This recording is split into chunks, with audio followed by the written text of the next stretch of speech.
कावेरी जी ने अपनी बेटियों से कहा कि वो प्रेगनेंसी का बहाना बनाकर अपने पतियों को सबक सिखाए। अब सुनिए आगे। मम्मी, आपने जैसा कहा था हमने वैसा ही किया, लेकिन देखिए ना, विवेक का हाल तो वैसा का वैसा ही है। घर में ना सुबह का नाश्ता बनता है और ना खाना। नौकरी पर जाने की बात करूं तो खाने को दौड़ते हैं मुझे। हाँ मम्मी, मैंने भी सुमित को कितनी बार कहा कि अगर नौकरी नहीं करनी तो कोई छोटी सी दुकान ही खोल लो, घर का खर्चा कैसे चलेगा। देखो दोपहर के 12 बजने आए और जनाब अभी तक सो रहे हैं। हाँ मम्मी, ईशा और सुहाना ठीक कहती हैं। अविनाश का भी यही हाल है। जब मैंने अपनी प्रेगनेंसी के बारे में कहा तो मुझसे कहने लगा, अरे दूसरी लड़कियां तो 9-9 महीने तक नौकरी करती है, बस डिलीवरी के टाइम छुट्टी लेती है। मोहिनी, तुम भी नौकरी करो। अब मुझे कहाँ नौकरी मिलेगी। मम्मी बताओ अब मैं क्या करूँ। हे भगवान, क्या सोचकर घर जमाई दामाद लाई थी मैं कि मेरी बेटियां मेरे पास रहेंगी और खुश रहेंगी, लेकिन इन आलसी दामादों ने तो हमारी जिंदगी को भी प्रॉब्लम में डाल दिया है। मैं तो कहती हूँ मम्मी, हम लोग वापस अपनी जॉब पर जाना शुरू कर देते हैं। बता देते हैं इन लोगों को कि हमने प्रेगनेंसी का बहाना किया है। नहीं नहीं बेटा, ऐसी गलती भी मत करना। अगर तुमने ऐसा किया तो इन तीनों की आदत और खराब हो जाएगी। अरे आज नहीं तो कल कभी तो तुम प्रेग्नेंट होगी, तब वापस यही प्रॉब्लम आएगी। तब क्या करोगी तुम तीनों। हाँ मम्मी, आपकी बात तो बिल्कुल सही है। इन लोगों को तो सुधारना ही पड़ेगा। लेकिन कैसे? अपने बच्चों के आने की खबर सुनकर भी इन लोगों पर कोई असर नहीं हो रहा। पैसे कमाने के लिए घर से बाहर निकलना ही नहीं चाहते ये तीनों। अब मेरे दिमाग में एक प्लान आया है। तुम तीनों चिंता मत करो, उन तीनों को बुलाओ, फिर मैं बात करती हूँ। थोड़ी देर बाद कावेरी जी अपने तीनों दामादों को सामने बुलाकर अपनी बात कहना शुरू करती हैं। अविनाश, सुमित और विवेक, देखो बेटा, मैं ना तुम तीनों से बड़ा प्यार करती हूँ, इसीलिए तो तुम्हें घर जमाई बना कर रखा है मैंने। अरे मम्मी जी, सीधे सीधे कहिए ना, क्या बात है। प्यार तो हम भी आपको बहुत करते हैं। अरे मम्मी जी, आपकी इज्जत भी बहुत करते हैं। अरे भाई, आपके जैसी सास और कमाने वाली बीवी सबको मिलती है क्या? हाँ मम्मी, विवेक और सुमित ठीक कह रहे हैं। आपकी बेटी से शादी करके मेरी तो जिंदगी ही अच्छी हो गई है। जानती हूँ मैं, और ये भी जानती हूँ कि तुम तीनों अपने अपनी बीवियों से बहुत प्यार करते हो। बेटा, बात ऐसी है कि हमारे कुल गुरु ने कहा है कि प्रेग्नेंट होने के बाद मेरी तीनों बेटियां शुरू के 4 महीने हमारे गांव में जाकर रहेगी, जहां मेरे चाचा जी रहते हैं।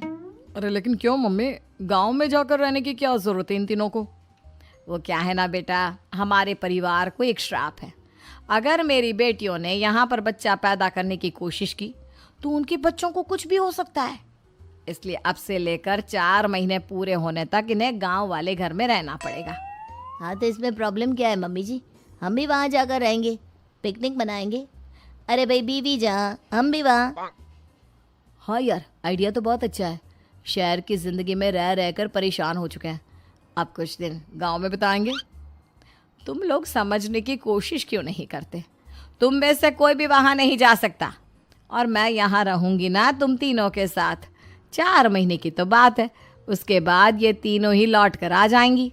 ठीक है मम्मी जी, अब हमारे बच्चों का सवाल है तो ये तो करना ही पड़ेगा।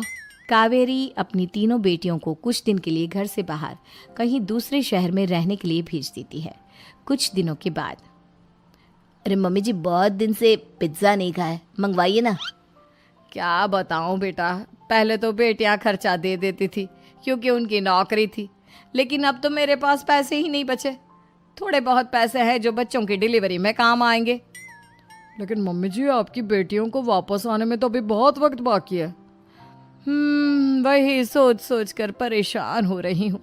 सोच रही हूँ कल से दूध भी बंद करवा देती हूँ। अब दूध वाले को देने के लिए पैसे भी तो नहीं है ना। अरे नहीं नहीं मम्मी जी, अगर दूध भी बंद करवा दोगी तो मुझे चाय कहाँ से मिलेगी, और चाय के बिना मैं तो मर ही जाऊंगा। क्या करूं बेटा, इसके अलावा हमारे पास कोई ऑप्शन नहीं है। मेरे पास पैसे ही नहीं बचे। इस तरह कावेरी जी धीरे धीरे अपने तीनों दामादों को पैसे देना बंद कर देती हैं और घर में खाने पीने की चीज़ें लाना भी बंद कर देती है। अब वो तीनों बुरी तरह से परेशान होने लगे थे और इसलिए एक दिन तीनों प्लान करके घर से बाहर निकलते हैं और बाजार में जाने के बाद, यार अच्छा खाना खाए हुए कितने दिन हो गए, पता नहीं कब अच्छा खाना मिलेगा। हमारी बीवियों के जाने के बाद तो हमारी हालत भिखारियों जैसी हो गई है यार। कुछ भी हो, मुझे तो आज पिज्ज़ा खाना ही खाना है। जेब में 1 रुपया नहीं है और पिज्ज़ा खाएगा, कहाँ से आएंगे पैसे? अरे देख वहाँ सामने बोर्ड पर क्या लिखा हुआ है, कंप्यूटर पर काम करने के लिए एक आदमी की आवश्यकता है। भाई मैं तो जा रहा हूँ, काम करूँगा और शाम तक पैसे लाकर आराम से पिज्ज़ा खाऊंगा। जा जा, तुझे कोई काम नहीं देने वाला, हम तो घर जा रहे हैं। चल भाई सुमित। सुमित और अविनाश वहाँ से चले जाते हैं और विवेक उस कंप्यूटर शॉप पर सारा दिन काम करके 5,000 रुपये कमा कर घर लौट कर आता है और अपने खाने के लिए अच्छी अच्छी चीज़ें भी लेकर आता है। ये देखकर विवेक और सुमित के दिल में भी कुछ पैसे कमाने की इच्छा जागती है। अरे सुबह सुबह कहाँ चल दिए तुम? मम्मी जी एक बहुत अच्छी जगह मिली है, कंप्यूटर पर काम करने के 5,000 मिले थे कल मुझे। अगर रोज़ काम करूँगा तो पूरे 40,000 की तनख्वाह। अरे वाह, ये तो बहुत अच्छी बात है दामाद जी, आपको जाना ही चाहिए।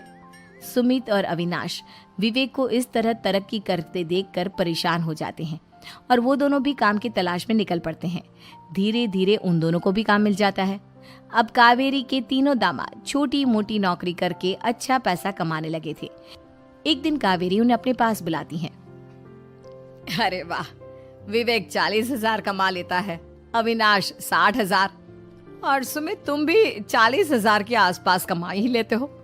कुल मिलाकर तुम अच्छे खासे पैसे कमा रहे हो बेटा। हाँ मम्मी जी, बहुत मज़ा आता है जब महीने के एंड में मोटी रकम हाथ में आती है। पूछिए मत मम्मी जी, घर में रहकर रोटी बना बना कर और तो जैसा महसूस होने लगा था मुझे तो। हाँ बेटा, तुम तीनों की बात तो बिल्कुल ठीक है। और जानते हो, अब तुम तीनों की पत्नियां भी वापस लौट कर आने वाली है। लेकिन मम्मी जी अभी तो उन्हें गए सिर्फ 2 महीने हुए हैं, आपने तो कहा था वो 4 महीने के बाद लौट कर आएंगी। ऐसा कुछ नहीं है बेटा, मैं सिर्फ तुम तीनों को सबक सिखाना चाहती थी कि आदमी घर में बैठकर बीवी की कमाई खाता हुआ अच्छा नहीं लगता। इस दुनिया में हर इंसान को मेहनत करनी चाहिए, काम करना चाहिए, चाहे वो औरत हो या आदमी, ताकि अपने परिवार को संभाल सके। कावेरी की बात सुनकर उन तीनों को अपनी गलती का एहसास होता है और कावेरी उन्हें सच बता देती है कि ईशा, सुहाना और मोहिनी शहर में ही कहीं दूसरी जगह रह रहे थे। शाम के वक्त उन तीनों की पत्नियां लौट कर आ जाती है और कावेरी जी का परिवार एक खुशहाल परिवार की तरह रहने लगता है।